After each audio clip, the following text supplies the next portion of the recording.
談感情，隨愛到時一時歡迎，不等於在蜜月套房遊玩過，就可自入自出仙境，情願獲得你的尊敬，承受太高傲的罪名，擠不進你臂彎，如情懷漸冷，未算孤苦也伶仃，明知愛這種男孩子，也許只能如此，但我會成為你最牽掛的一個句子，朝朝暮暮讓你猜想如何馴服我，若果親手碰觸，或者不必如此，許多旁人笑我不太明了男孩子，不受命令就是一種最壞名字，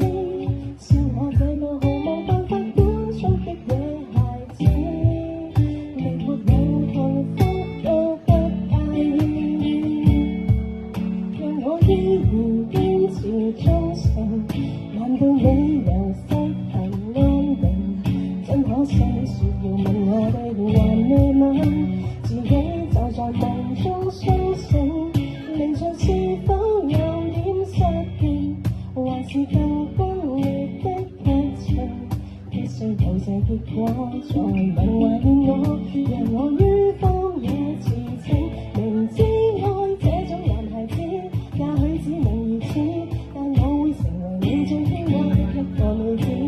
朝朝暮暮讓你猜想如何馴服我，若果親手抱住，或者不必如此，許多旁人笑我不太明了男孩子，不受命令就是一種最壞名字，笑我這個毫無辦法管束的野孩子，連沒有幸福都不介意。